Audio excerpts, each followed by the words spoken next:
All right, we are now being joined by Corey Anderson. We'll begin with a few questions here in the room. Well, Corey, congratulations on the very fast, very dominant victory. What are your initial thoughts after putting away the hometown favorite in such violent fashion? Just another day at the office.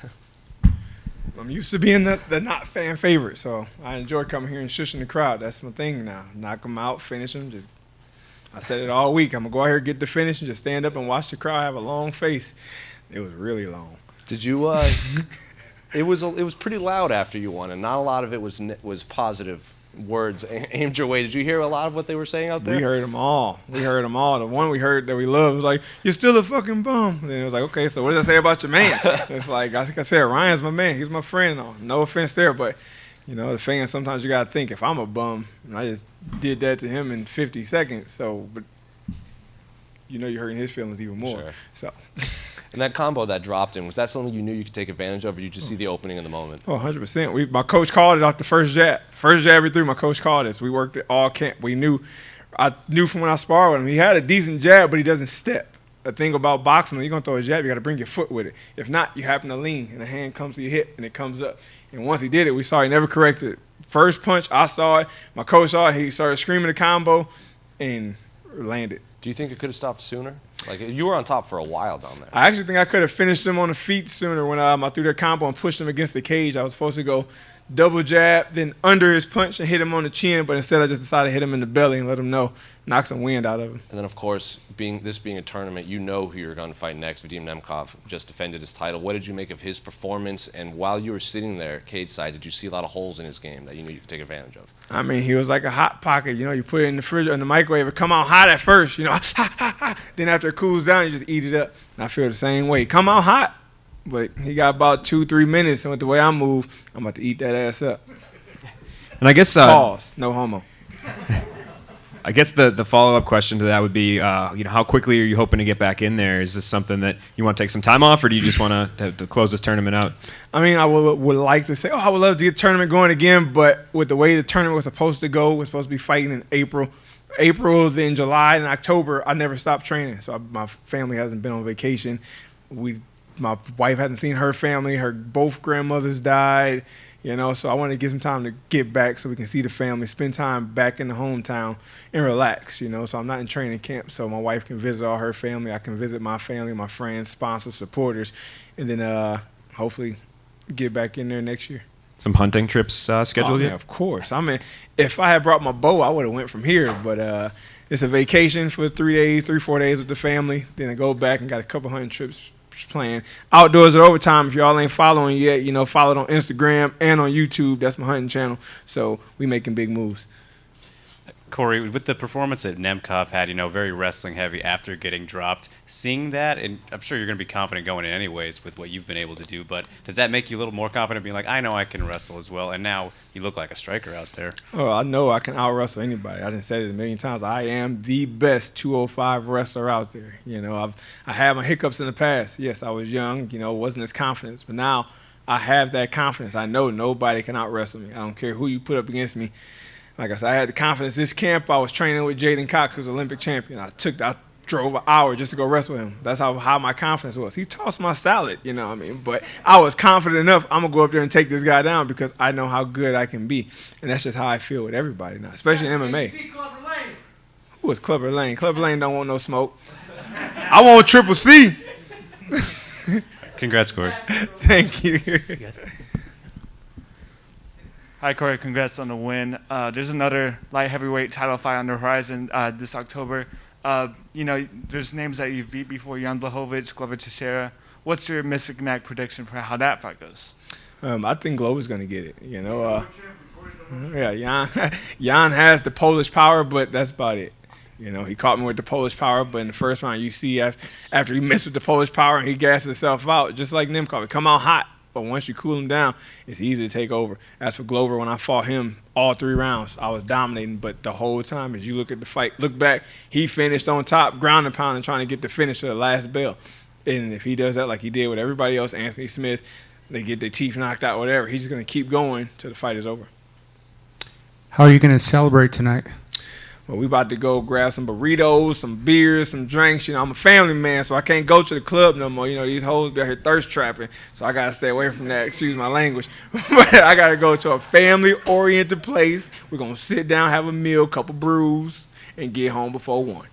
Building off the question about Jan versus Glover, I mean, there's always debate on the Bellator champions, how they would stack up. Do you feel like if you go out there and you defeat Vadim Nemkov next, that there's any doubt, having beaten those two guys, that you're the best light heavyweight in the world? I already know I'm the best light heavyweight in the world. I already know the night I fought Jan, it was a hiccup in my own shield. You know, I went out there. Now, I'm not going to say I underestimated him, but I looked past him. You know, I was thinking, I whooped the shit out of this dude once, I'm going to do it again. But I should have went out there and took. I should have went one fight at a time. Like I've been saying in interviews all week, I learned my lesson. Now I'm always worried about the moment now. I'm not worried about what's next. We're looking past anybody, anything, any moment. And I know I can dominate Jan again. I know I can do the same thing I did in 2015 when I only had 6, 7 fights under my belt. Now, even better with 21, 22. Corey, one more. We're over here. Bader also has another belt at heavyweight. If say you beat Vadim, I can already see you. You want to go up there, and I know there's an interim champion up there too, but Bader still has the undisputed title. I see you smiling. Do you want to go up and get a second belt? Well, I want 2 belts too. I want to be a champ like my boy DC and Triple C. You know what I'm saying? Let me get that. I want all gold everything. All right, we'll take 1 or 2 more here. Kobe? Corey, awesome performance, just amazing. How good does it feel to get it over with that quickly? I mean, it feels great. We don't get paid by the hour. You know, they call me overtime, but I'd rather not have to clock in. So it feels good. Looking fly, looking like a winner. Are you excited to go in as the underdog, but maybe in this case you may have the crowd behind you? I just love being an underdog, period. I always just see myself as the underdog. Like I always said, I feel I'm never the crowd favorite. So I go into every camp with just that mindset. Kind of like I got a chip on my shoulder at all times. It just makes me train that much harder, you know, bringing the toughest guys to try to beat me up, push me harder. So I know when I get into this cage, it don't matter if they booing or cheering for me, I'm going to go out there and put on the performance of my life. Last one here. James? Hello, James. James, you there? I think we lost James. All right. Moving on here. Ronald, last one. This is Ronald E. Smith from Game Real. Congratulations, Corey. You brought up before how you bet on yourself the moment after you chose to love the UFC. Now Bellator 3-0. So many fighters think the way you think. What message do you have for them when they're trying to decide to make those steps in their careers? I'm going to need you to say it again. You kind of, I don't know if it was you spoke it wrong or it cut out, but I kind of got lost. Do that one more time, please. No, no problem. No problem. I just wanted you to send a message to fighters who are like you. When you took the step for yourself to bet on yourself and decided to go to Bellator, now 3-0, okay. What message do you have for them to go and make that step? I mean, it's like my man Fran Felice.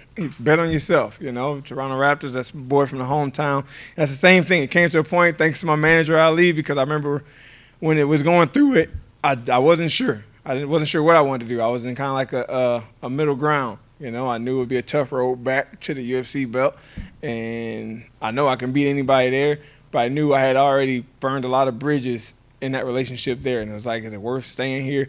But you just got to have faith in yourself. You got to know your worth. That's one thing somebody's always told me. First person told me that when I first went to Jersey to train, one of my first training camps, David Branch told me in the locker room. So I'm not fighting for the money. I just love fighting. I want to be the best. He said, bro, don't ever say that again. Like, your body is the business. You don't let anybody beat you up and take advantage of you for nothing.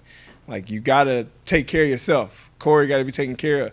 And now, 32 years old, I know this. I know my worth. At the time, I wasn't quite sure.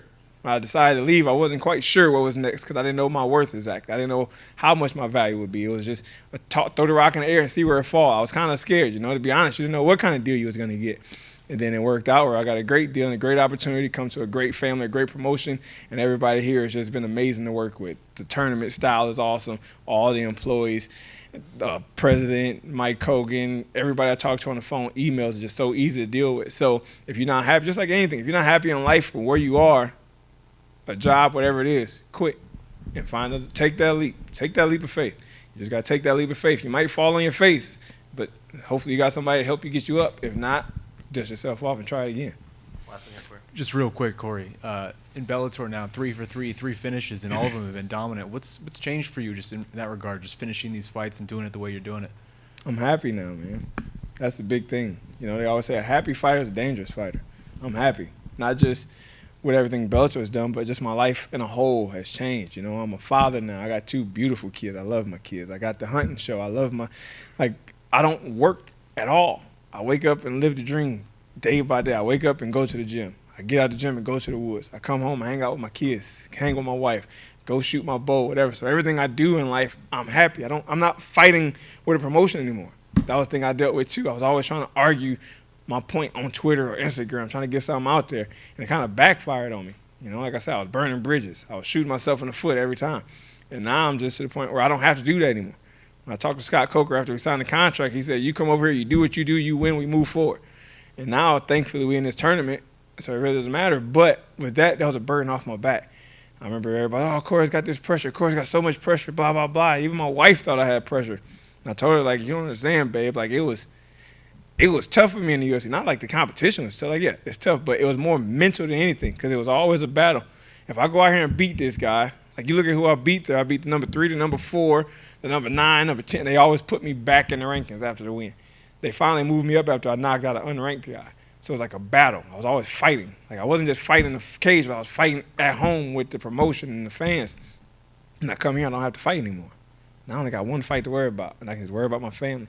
And I wake up every day, take that deep breath of fresh air, get out to bed, take my dog outside, whatever it is, and I just start my day with a smile on my face, and I go to bed with a smile on my face, and I just love life and just enjoy being here. Awesome. Thank you. Thanks a lot, Corey. Appreciate it.